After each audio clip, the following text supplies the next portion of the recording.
saya ingin ajarkan zikir dalam Al-Quran yang bisa menguatkan roh tatkala dilanda penyakit-penyakit semacam yang kita hadapi pada saat ini. Satu, jika kita tidak tertimpa dengan penyakitnya, tapi khawatir itu hadir di lingkungan kita, maka diajarkan doa oleh Al-Quran terkait doa yang pernah dibacakan Nabi Ibrahim alaihissalam. Salah satunya terdapat di Quran surah ke-26 Asy-Syu'ara ayat ke-80. Wa idza maridtu fahuwa yashfin. Wa idza maridtu fahuwa yashfin. Singkat, padat. Wa idza maridtu fahuwa yashfin. Kalaupun aku sakit, apapun penyakitnya, pasti Allah akan menyembuhkan. Saya ulang ya. Wa idza maridtu fahuwa yashfin. Kalaupun aku ditimpa penyakit, apapun penyakitnya, pasti Allah sembuhkan. Ini bentuknya fi'il madhi tapi maknanya mudhari'. Das ya? Kalaupun aku sakit, wa idza kalau ketemu fi'il madhi maknanya mudhari'. Sebaliknya, mudhari ketemu dengan iz maknanya madhi. Iz yaqulu iz ya, iz misalnya, iz bertemu dengan fi'il mudhari maknanya madhi. Tapi kalau fi'il madhi bertemu dengan idza ya, itu maknanya mudhari, akan, belum kejadian. Ya, belum kejadian. Jadi kalau Anda khawatir dengan hal-hal demikian, kata Al-Qur'an tetap optimis. Tetap semangat. Ya, jadi kalau ada penyakit, ada apapun di sekitaran kita, jangan sampai berhenti beraktivitas. Kalau menjadi epidemi, jadi wabah, kata Nabi, lakukan karantina. Benar yang dikerjakan sekarang. Yang sakit jangan datang ke tempat-tempat perkumpulan, jangan keluar dari wilayah, kata Nabi, tinggal di situ. Yang tak sakit jangan berkunjung ke situ. Nah, itu perintah yang Nabi sampaikan ketika menjadi kepala negara. Maka kalau sekarang kepala negara atau lewat kementerian menginformasikan, jangan dulu orang asing masuk ke sini. Atau yang kena penyakit jangan berbaur. Nah, itu bagus, kita ikuti.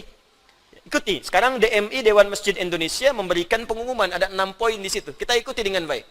Ya, jadi kalau yang sedang sakit, sedang flu, batuk-batuk dan sebagainya, dirasakan bisa menular misalnya, maka tinggal di rumah. Salat. Ya, jangan berbaur dulu, khawatir menular. Itu standar dalam hadis Nabi. Itu biasa. Tapi kalaupun Anda misalnya berhadapan dengan orang-orang dan belum tahu bagaimana penyebarannya, tindakan preventif penting, silakan mau pakai masker yang lain. Tapi keyakinan perlu dibangun. Kata Allah, wa idza maridtu fahuwa yashfin. Yakin. Ingat, ajal tidak terkait dengan penyakit. Ajal itu terkait dengan maut. Ingat baik-baik. Ajal terkait dengan maut, bukan dengan penyakit. Ya, belum tentu Anda ditimpa penyakit langsung meninggal, belum tentu. Karena banyak orang sehat pun wafat seketika. Jadi gak ada kaitan penyakit dengan kematian. Ingat ya, kematian terkait dengan ajal. Quran surah ke-7 ayat 34. Walikulli ummatin ajal. Setiap umat ada batas waktu hidupnya. Fa idza jaa ajaluha la yastakhiruna sa'atan wa la yastaqdimun.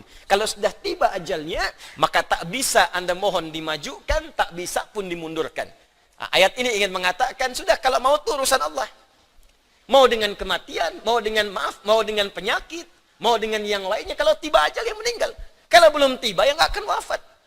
Makanya nggak usah terpikir bunuh diri, nggak ada kerjaan. Ya.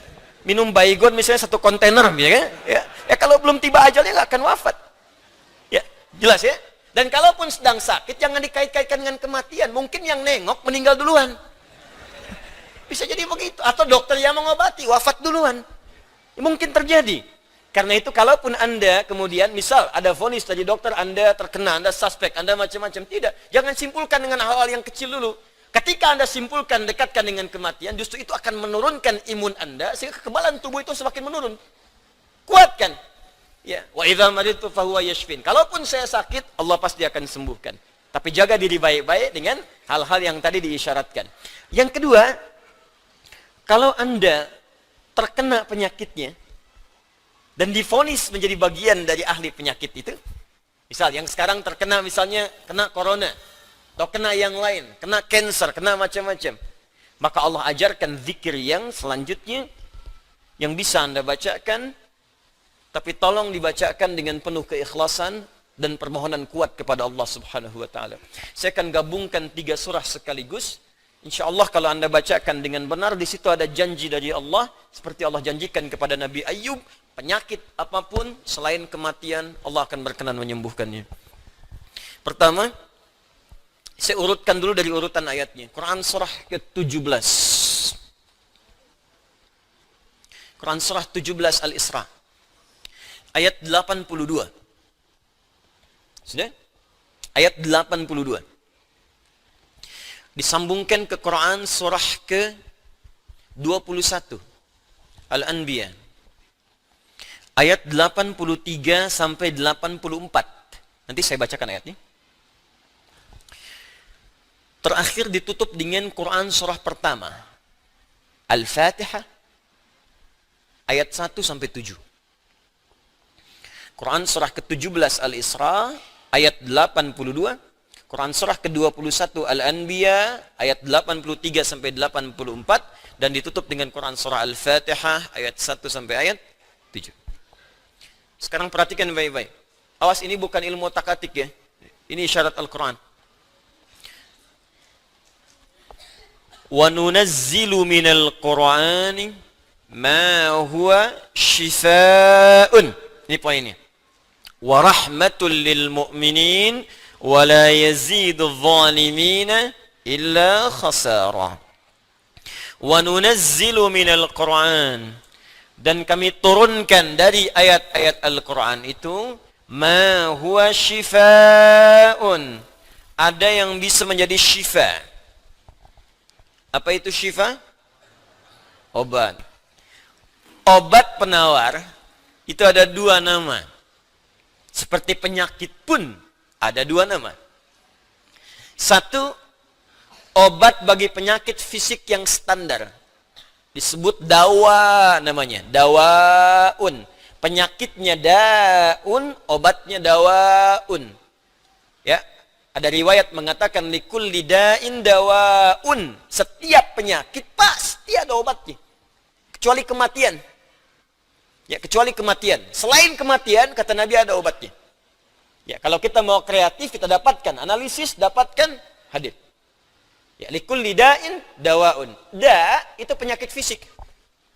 Ya, pusing, sakit perut, sakit gigi, macam-macam. Kata Nabi, Anda kreatif, dapat obatnya. Obat untuk fisik ini disebut dawa namanya. Ada yang kedua, disebut dengan maradun. Maradun. Marad itu lebih kepada penyakit hati, penyakit jiwa, roh. Ini Quran surah kedua Al-Baqarah ayat 10. Fi qulubihim marad fazadahumullahu marada. Ada orang-orang munafik yang kena penyakit. Fisiknya sehat, kuat, ke masjid nomor 1, saf pertama dia. Cuma di hatinya ada penyakit. Ya, masuk masjid nyanjung Nabi, keluar masjid mencela Nabi. Nah, itu penyakit, hati-hati. Masuk masjid, nyanjung-nyanjung, keluar mencela-cela. Di depan berkata baik, di belakang menjelek-jelekan. Ah, itu sakit.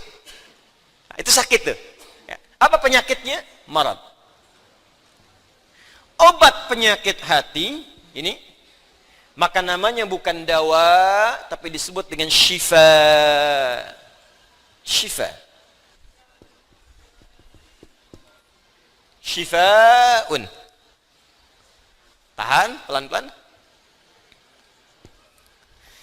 Jikalau ada orang iri hati, orang dengki, mohon maaf, orang terkena penyakit hati yang lainnya, maka obatnya tidak akan pernah ditemukan di apotek atau di rumah sakit tertentu. Silahkan Anda datang ke Kimia Farma, datang ke apotek-apotek yang Anda dapatkan di sekitaran, Century dan sebagainya. Tanyakan, ada enggak obat penyakit hati? Ada enggak obat iri hati? Ada enggak obat dengki? Enggak akan ditemukan. Kenapa? Karena mereka khusus menangani penyakit-penyakit fisikal, disebut dengan daun.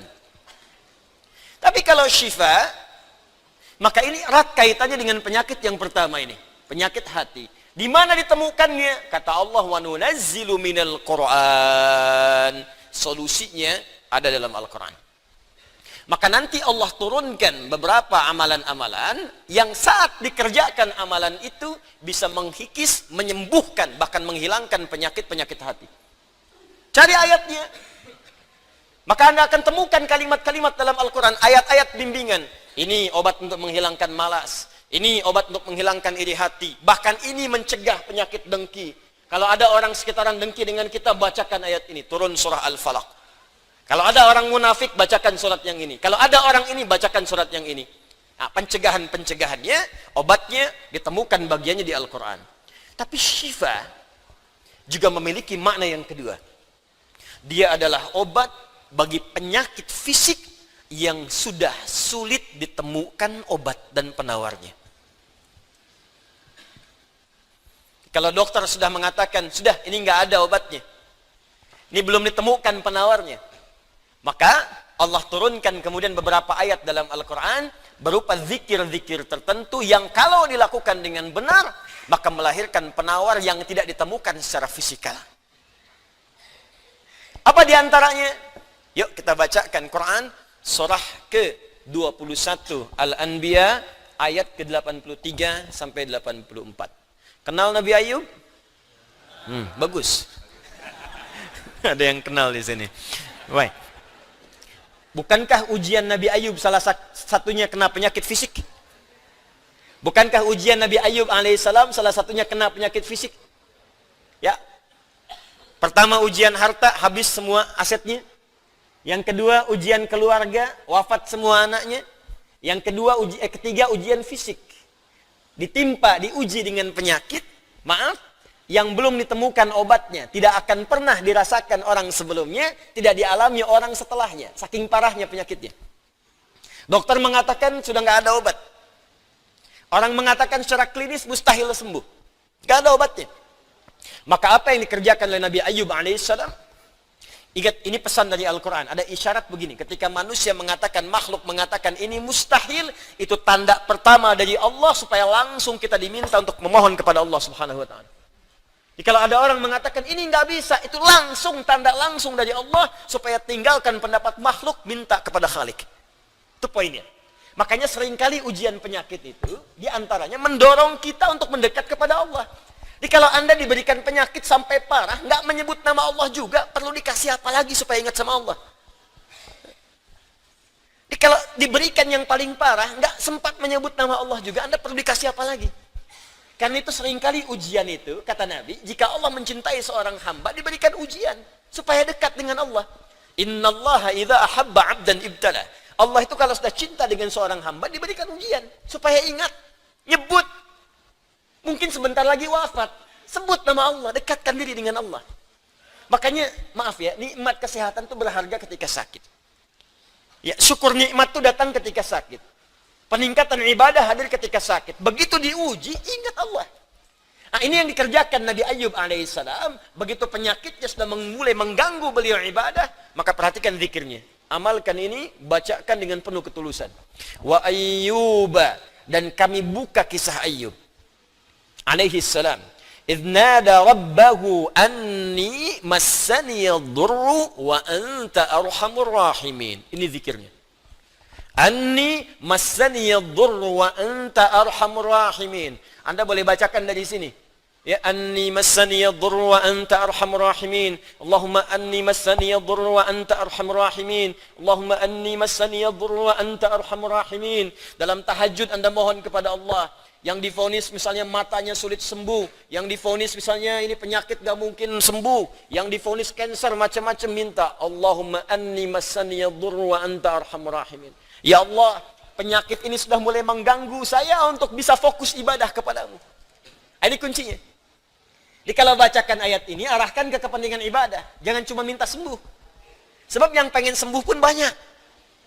Jangankan Anda, yang lain pun pengen sembuh. Apa motivasinya supaya Allah cepat sembuhkan kita?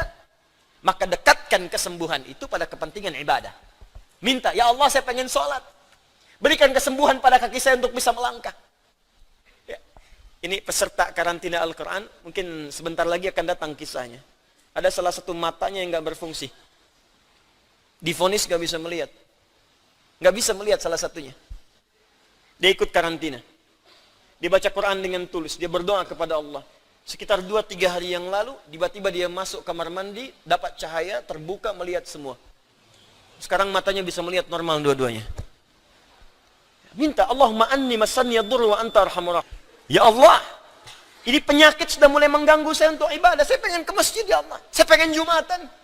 Saya pengen jamaah ya Allah. Cuman karena ini saya nggak bisa lagi jamaah. Bukankah engkau menyukai hambamu yang jamaah ya Allah? Bukankah engkau menyukai hambamu yang sholat bersama ya Allah? Bukankah engkau menyukai zikir ya Allah yang kau dengar setiap waktu ya Allah? Wa anta arhamur rahim, sedangkan engkau yang paling sayang padaku. Kalau yang paling sayang saja tidak engkau sembuhkan, lantas kepada siapa lagi aku mohon dan meminta? Kalau kepada yang paling sayang saja tidak menyembuhkan, kepada siapa lagi aku mesti meminta? Anda tahu apa jawabannya? Fastajabna lahu fakashafna ma bihi min dhurrin wa atainahu ahlahu wa mithlahu ma'ahum rahmatan min indina, ujungnya wa dzikra lil abidin. Kata Allah, kalau ada orang yang mengamalkan zikir ini seperti Ayub mengerjakannya, aku akan sembuhkan penyakitnya, hilangkan semua kesulitannya, bahkan aku kembalikan aset-asetnya yang dirasakan hilang. Anda biaya keluar sekian juta, puluhan juta, miliaran dibalikin oleh Allah, seperti Allah mengembalikan Ayub dan anak-anaknya plus aset-asetnya. Anaknya meninggal 12, sembuh kembali, istrinya hamil lagi. Setiap hamil, lahiran kembar, lahiran kembar. Lahiran sampai 12 kali, anak 24. Aset balik semuanya. Terakhir, bacakan surah Al-Fatihah dengan benar, karena Al-Fatihah disebut langsung juga oleh Nabi sallallahu alaihi wasallam sebagai syifa, sebagai syifa. Seperti pernah kepala suku saya kisahkan di pertemuan awal, tersengat kala jengking dan medis mengatakan tidak mungkin sembuh, diruqyah kemudian dibacakan itu dan Allah berikan kesembuhan. Wallahu a'lam bissawab. Ini bagian dari ikhtiar roh, bukan bagian dari pendekatan-pendekatan obat fisik. Dan semoga dengan itu Allah memberikan ketenangan, kemudahan, dan menghilangkan segala kesulitan di sekitaran kita insyaAllah. Ini sebagai respon dari beberapa saudara-saudari kita yang meminta penguatan dan doa. Sekali lagi kita doakan, semoga Allah meringankan semua apa yang kita hadapi saat ini.